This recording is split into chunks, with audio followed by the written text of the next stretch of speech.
हरे कृष्णा। जय श्री हरि। ओम नमः शिवाय। प्रिय भक्तजनों, आज बृहस्पतिवार के दिन आप बृहस्पति देव की बड़ी ही दुर्लभ कथा सुनेंगे। इस कथा को सुनने से भक्तों की सभी मनोकामनाएं भगवान बृहस्पति देव की कृपा से पूर्ण हो जाती हैं। तो आइए बड़ी ही श्रद्धा और प्रसन्न चित्त मन से इस कथा को सुनते हैं। भारतवर्ष में एक प्रतापी और दानी राजा राज्य करता था। वह नित्य गरीबों और ब्राह्मणों की सहायता करता था। यह बात उसकी रानी को अच्छी नहीं लगती थी। वह न ही गरीबों को दान देती, न ही भगवान का पूजन करती थी और राजा को भी दान देने से मना किया करती थी।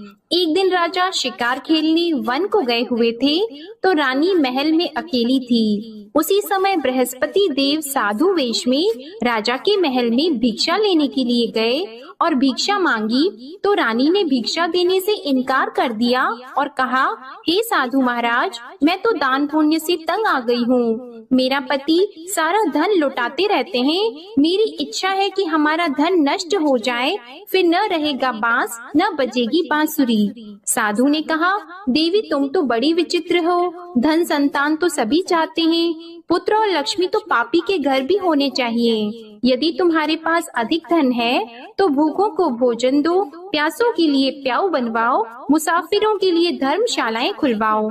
जो निर्धन अपनी कुंवारी कन्याओं का विवाह नहीं कर सकते, उनका विवाह करा दो। ऐसे और कई काम हैं जिनके करने से तुम्हारा यश लोक और परलोक में फैलेगा। परंतु रानी पर उपदेश का कोई प्रभाव नहीं पड़ा। वह बोली, महाराज आप मुझे कुछ न समझाएं, मैं ऐसा धन नहीं चाहती जो हर जगह बांटती फिरूं। साधु ने उत्तर दिया, यदि तुम्हारी ऐसी इच्छा है तो तथास्तु। तुम ऐसा करना कि बृहस्पतिवार को घर लीपकर पीली मिट्टी से अपना सिर धोकर स्नान करना, भट्टी चढ़ाकर कपड़े धोना। ऐसा करने से आपका सारा धन नष्ट हो जाएगा। इतना कहकर वह साधु महाराज वहाँ से आलोक हो गए और साधु के अनुसार कही बातों को पूरा करते हुए रानी को केवल 3 बृहस्पतिवार ही बीते थे कि उसकी समस्त धन संपत्ति नष्ट हो गई। भोजन के लिए राजा का परिवार तरसने लगा।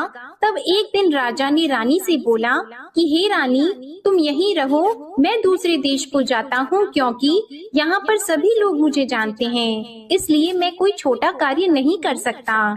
ऐसा कहकर राजा परदेश चला गया। वहाँ वह जंगल से लकड़ी काट कर लाता और शहर में बेचता था। इस तरह वह अपना जीवन व्यतीत करने लगा। इधर राजा के परदेश जाते ही रानी और दासी दुखी रहने लगी। एक बार जब रानी और दासी को 7 दिन तक बिना भोजन के रहना पड़ा, तो रानी ने अपनी दासी से कहा, हे दासी, पास ही के नगर में मेरी बहन रहती है, वह बड़ी धनवान है। तू उसके पास जा और कुछ लेकर आ, ताकि थोड़ा बहुत गुजार बसर हो सके। रानी दासी की बहन के पास गई। उस दिन गुरुवार था और रानी की बहन उस समय बृहस्पतिवार व्रत की कथा सुन रही थी। दासी ने रानी की बहन को अपनी रानी का संदेश दिया, लेकिन रानी की बड़ी बहन ने कोई उत्तर नहीं दिया। जब दासी को रानी की बहन से कोई उत्तर नहीं मिला, तो वह बहुत दुखी हुई और उसे क्रोध भी आया। दासी ने वापस आकर रानी को सारी बात बता दी। सुनकर रानी ने अपने भाग्य को कोसा। उधर रानी की बहन ने सोचा कि मेरी बहन की दासी आई थी, परंतु मैं उससे नहीं बोली, इससे वह बहुत दुखी हुई होगी। कथा सुनकर और पूजन समाप्त करके वह अपनी बहन के घर आई और कहने लगी, हे बहन, मैं बृहस्पतिवार का व्रत कर रही थी, तुम्हारी दासी मेरे घर आई थी, परंतु जब तक कथा होती है तब तक न तो उठते हैं और न ही बोलते हैं, इसलिए मैं नहीं बोली। कहो दासी क्यों गई थी? रानी बोली, बहन तुमसे क्या छिपाऊं, हमारे घर में खाने तक को अनाज नहीं था। ऐसा कहते कहते रानी की आंखें भर आई। उसने दासी समेत पिछले 7 दिनों से भूखे रहने तक की बात अपनी बहन को विस्तार पूर्वक सुना दी। रानी की बहन बोली, देखो बहन, भगवान बृहस्पति सबकी मनोकामना को पूर्ण करते हैं। देखो शायद तुम्हारे घर में अनाज रखा हो। पहले तो रानी को विश्वास नहीं हुआ, पर बहन के आग्रह करने पर उसने अपनी दासी को अंदर भेजा तो उसे सचमुच अनाज से भरा एक घड़ा मिल गया। यह देखकर दासी को बड़ी हैरानी हुई। दासी रानी से कहने लगी, हे रानी, जब हमको भोजन नहीं मिलता तो हम व्रत ही तो करते हैं, इसलिए क्यों न इनसे व्रत और कथा की विधि पूछ ली जाए ताकि हम भी व्रत कर सकें। तब रानी ने अपनी बहन से बृहस्पतिवार व्रत के बारे में पूछा।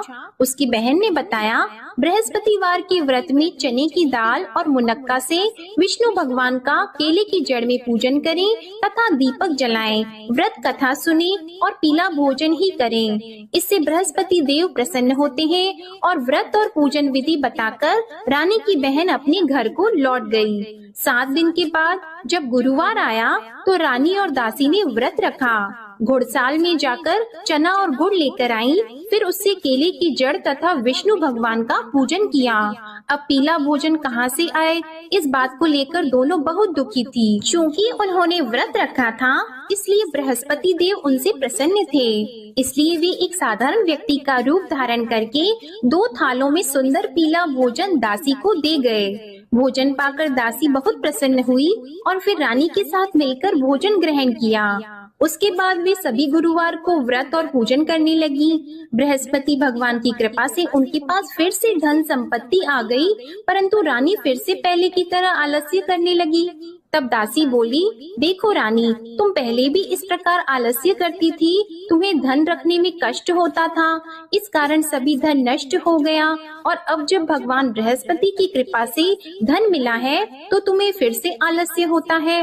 रानी को समझाते हुए दासी कहती है कि बड़ी मुसीबतों के बाद हमने यह धन पाया है, इसलिए हमें दान पुण्य करना चाहिए, भूखे मनुष्यों को भोजन कराना चाहिए और धन को शुभ कार्यों में खर्च करना चाहिए, जिससे तुम्हारे कुल का यश बढ़ेगा, स्वर्ग की प्राप्ति होगी और पितृ प्रसन्न होंगे। दासी की बात मानकर रानी अपना धन शुभ कार्यों में खर्च करने लगी, जिससे पूरे नगर में उसका यश फैलने लगा। उधर एक दिन राजा दुखी होकर जंगल में एक पेड़ के नीचे आसन जमाकर बैठ गया। वह अपनी दशा को याद करके व्याकुल होने लगा। बृहस्पतिवार का दिन था। एकाएक उसने देखा कि निर्जन वन में एक साधु प्रकट हुए। वह साधु वेश में स्वयं बृहस्पति देवता थे। लकड़हारे के सामने आकर बोले, हे लकड़हारे, इस सुनसान जंगल में तू इतना चिंता मग्न क्यों बैठा है? लकड़हारे ने दोनों हाथ जोड़कर प्रणाम किया और उत्तर दिया, महात्मा जी, आप सब कुछ जानते हैं, मैं क्या कहूँ। यह कहकर रोने लगा और साधु को अपनी आत्म कथा सुनाई। महात्मा जी ने कहा, तुम्हारी स्त्री ने बृहस्पतिवार के दिन बृहस्पति भगवान का निरादर किया है, जिसके कारण रुष्ट होकर उन्होंने तुम्हारी यह दशा कर दी। अब तुम चिंता को दूर करके मेरे कहने पर चलो तो तुम्हारे सब कष्ट दूर हो जाएंगे और भगवान पहले से भी अधिक संपत्ति देंगे। तुम बृहस्पति के दिन कथा किया करो, 2 पैसे के चने मुनक्का लाकर उसका प्रसाद बनाओ और शुद्ध जल से लोटे में शक्कर मिलाकर अमृत तैयार करो। कथा के पश्चात अपने सारे परिवार और सुनने वाले प्रेमियों में अमृत व प्रसाद को बांटकर खुद भी ग्रहण करो। ऐसा करने से भगवान तुम्हारी सब मनोकामनाएं पूरी करेंगे। साधु के ऐसे वचन सुनकर लकड़हारा बोला, हे प्रभु, मुझे लकड़ी बेचकर इतना पैसा नहीं मिलता जिससे भोजन के उपरांत कुछ बचा सकूं। मैंने रात्रि में अपनी स्त्री को व्याकुल देखा है, मेरे पास कुछ भी नहीं जिससे मैं उसकी खबर मंगा सकूं। और फिर मैं बृहस्पति देव की क्या कहानी सुनूं? मुझको तो कुछ भी मालूम नहीं है। साधु ने कहा, हे लकड़हारी, तुम किसी बात की चिंता मत करो।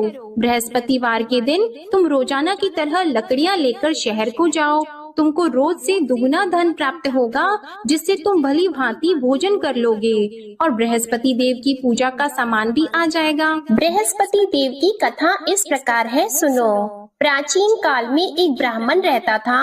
वह बहुत निर्धन था। उसकी कोई संतान नहीं थी। उसकी स्त्री बहुत मलिनता के साथ रहती थी। वह स्नान नहीं करती, किसी देवता का पूजन नहीं करती। इससे ब्राह्मण देवता बड़े दुखी थे। बेचारे बहुत कुछ कहते थे, किंतु उसका कुछ परिणाम नहीं निकला।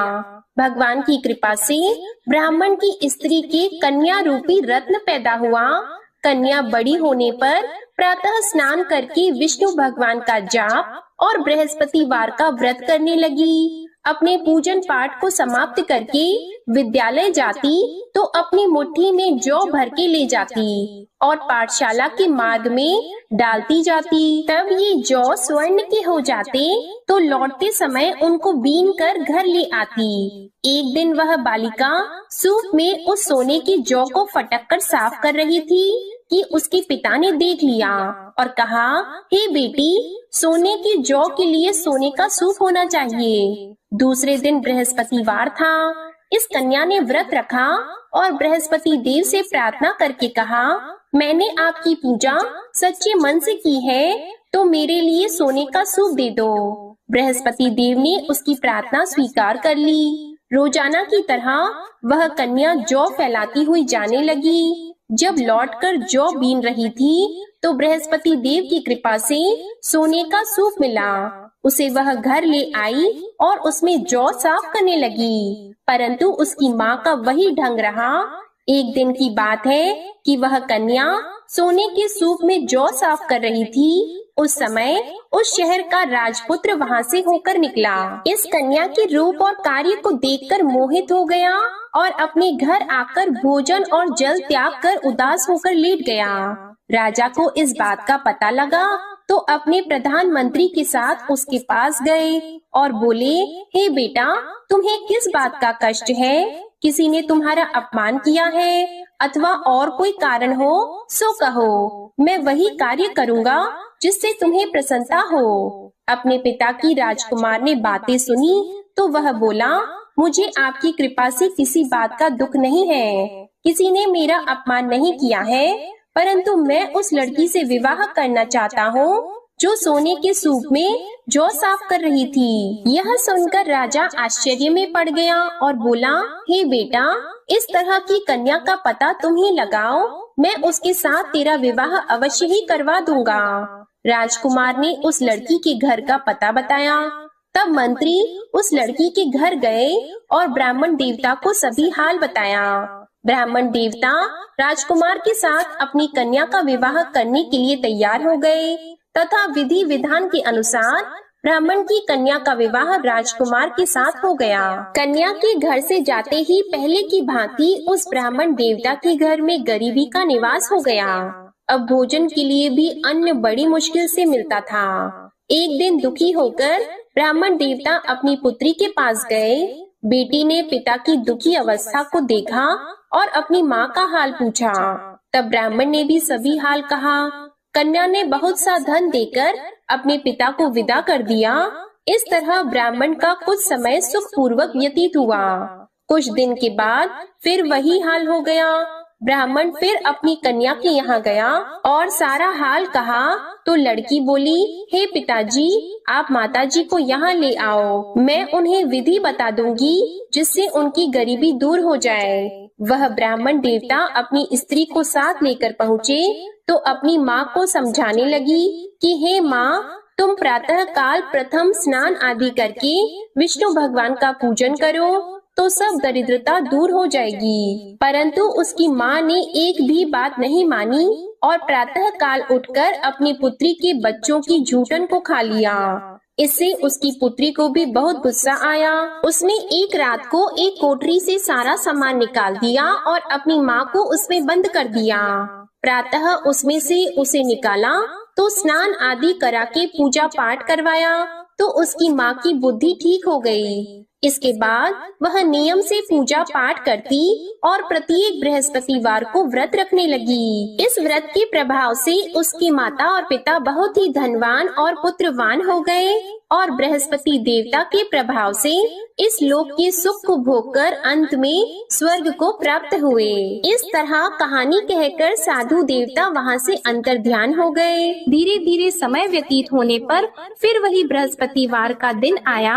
लकड़हारा जंगल से लकड़ी काटकर किसी शहर में बेचने गया।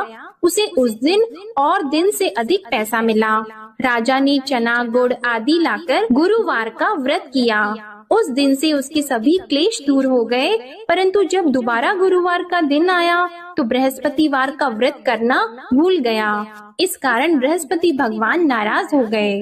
उस दिन उस नगर के राजा ने विशाल यज्ञ का आयोजन किया था तथा शहर में ये घोषणा करा दी कि कोई भी मनुष्य अपने घर में भोजन न बनवाए, न आग जलाए। समस्त जनता मेरे यहाँ भोजन करने आए। इस आज्ञा को जो न मानेगा उसे फांसी की सजा दी जाएगी। इस तरह की घोषणा संपूर्ण नगर में करवा दी गई। राजा की आज्ञा के अनुसार शहर के सभी लोग भोजन करने गए, लेकिन लकड़हारा कुछ देर से पहुँचा, इसलिए राजा उसको अपने साथ घर लेके गए और ले जाकर भोजन करा रहे थे तो रानी की दृष्टि उस खूंटी पर पड़ी जिस पर उसका हार लटका हुआ था। वह वहाँ पर दिखाई नहीं दिया। रानी ने निश्चय किया कि मेरा हार इस मनुष्य ने चुरा लिया है। उसी समय सिपाहियों को बुलाकर उसको कारागार में डलवा दिया। जब लकड़हारा कारागार में पड़ गया और बहुत दुखी होकर विचार करने लगा कि न जाने कौन से पूर्व जन्म के कर्म से मुझे यह दुख प्राप्त हुआ है, और उसी साधु को याद करने लगा जो कि जंगल में मिला था। उसी समय तत्काल बृहस्पति देव साधु के रूप में प्रकट हुए और उसकी दशा को देखकर कहने लगे, अरे मूर्ख, तूने बृहस्पति देव की कथा नहीं करी, इस कारण तुझे दुख प्राप्त हुआ है। अब चिंता मत कर, बृहस्पतिवार के दिन कारागार के दरवाजे पर 4 पैसे पड़े मिलेंगे, उनसे तू बृहस्पति देव की पूजा करना, तेरे सभी कष्ट दूर हो जाएंगे। बृहस्पतिवार के दिन उसे 4 पैसे मिले। लकड़हारे ने कथा कही। उसी रात्रि को बृहस्पति देव ने उस नगर के राजा को स्वप्न में कहा, हे राजा, तुमने जिस आदमी को कारागार में बंद कर दिया है वह निर्दोष है, वह राजा है, उसे छोड़ देना। रानी का हार उसी खूंटी पर लटका है, अगर तू ऐसा नहीं करेगा तो मैं तेरे राज्य को नष्ट कर दूंगा। इस तरह रात्रि के स्वप्न को देखकर राजा प्रातः काल उठा और खूंटी पर हार देखकर लकड़हारे को बुलाकर क्षमा मांगी और लकड़हारे को योग्य सुंदर वस्त्र आभूषण देकर विदा कर दिया। बृहस्पति देव की आज्ञा के अनुसार लकड़हारा अपने नगर को चल दिया। राजा जब अपने नगर के निकट पहुंचा तो उसे बड़ा आश्चर्य हुआ। नगर में पहले से अधिक बाग, तालाब, कुएं तथा बहुत सी धर्मशाला, मंदिर आदि बन गई हैं। राजा ने पूछा, यह किसका बाग और धर्मशाला है? तब नगर के सब लोग कहने लगे, यह सब रानी और बंदी के हैं। तो राजा को आश्चर्य हुआ और गुस्सा भी आया। जब रानी ने यह खबर सुनी कि राजा आ रहे हैं तो उन्होंने दासी से कहा, हे दासी, देख राजा हमको कितनी बुरी हालत में छोड़ गए थे। हमारी ऐसी हालत देखकर वह लौट न जाएं, इसलिए तू दरवाजे पर खड़ी हो जा। आज्ञा के अनुसार दासी दरवाजे पर खड़ी हो गई। राजा आए तो उन्हें अपने साथ लेकर आई। तब राजा ने क्रोध करके अपनी रानी से पूछा कि यह धन तुम्हें कैसे प्राप्त हुआ है? तब उन्होंने कहा, हमें यह सब धन बृहस्पति देव के इस व्रत के प्रभाव से प्राप्त हुआ है। राजा ने निश्चय किया कि 7 रोज बाद तो सभी बृहस्पति देव का पूजन करते हैं, परंतु मैं प्रतिदिन दिन में 3 बार कहानी और रोज व्रत किया करूँगा। अब हर समय राजा के दुपट्टे में चने की दाल बंधी रहती और दिन में 3 बार कहानी कहते। एक रोज राजा ने विचार किया कि चलो अपनी बहन के यहाँ हो आवे। इस तरह निश्चय करके राजा घोड़े पर सवार होकर अपनी बहन के यहाँ को चलने लगा। मार्ग में उसने देखा कि कुछ आदमी एक मुर्दे को लिए जा रहे हैं। उन्हें रोककर राजा कहने लगा, अरे भाइयों, मेरी बृहस्पति देव की कथा सुन लो। वे बोले, लो हमारा तो आदमी मर गया है, इसको अपनी कथा की पड़ी है। परंतु कुछ आदमी बोले, अच्छा कहो, हम तुम्हारी कथा भी सुनेंगे। राजा ने दाल निकाली और जब कथा आधी हुई थी कि मुर्दा हिलने लग गया, और जब कथा समाप्त हो गई तो राम राम करके मनुष्य उठकर खड़ा हो गया। आगे मार्ग में उसे एक किसान खेत में हल चलाता मिला तो राजा ने उसे देखकर बोला, अरे भैया, तुम मेरी बृहस्पतिवार की कथा सुन लो। किसान बोला, जब तक मैं तेरी कथा सुनूंगा तब तक 4 हरैया जोत लूंगा। जा अपनी कथा किसी और को सुनाना। इस तरह राजा आगे चलने लगा। राजा के हटते ही बैल पछाड़ खाकर गिर गए और किसान के पेट में बड़ी जोर का दर्द होने लगा। उस समय उसकी माँ रोटी लेकर आई और उसने जब यह देखा तो अपने पुत्र से सब हाल पूछा और बेटे ने सभी हाल कह दिया। तो बुढ़िया दौड़ी दौड़ी उस घुड़सवार के पास गई और उससे बोली कि मैं तेरी कथा सुनूंगी, तू अपनी कथा मेरे खेत पर चलकर ही कहना। राजा ने बुढ़िया के खेत पर जाकर कथा कही, जिसके सुनते ही वह बैल उठकर खड़े हुए तथा किसान के पेट का दर्द भी बंद हो गया। राजा अपनी बहन के घर पहुंचा। बहन ने भाई की खूब मेहमानी की। दूसरे रोज प्रातः काल राजा जगा तो वह देखने लगा कि सब लोग भोजन कर रहे हैं। राजा ने अपनी बहन से कहा, ऐसा कोई मनुष्य है जिसने भोजन नहीं किया हो? मेरे बृहस्पतिवार की कथा सुन ले। बहन बोली, हे भैया, यह देश ऐसा है कि पहले यहाँ लोग भोजन करते हैं, बाद में अन्य काम करते हैं। अगर कोई पड़ोस में हो तो देख आऊं।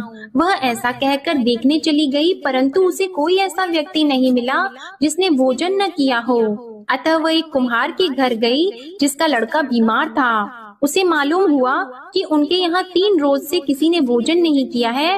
रानी ने अपने भाई की कथा सुनने के लिए कुम्हार से कहा। वह तैयार हो गया। राजा ने जाकर बृहस्पतिवार की कथा कही, जिसको सुनकर उसका लड़का ठीक हो गया।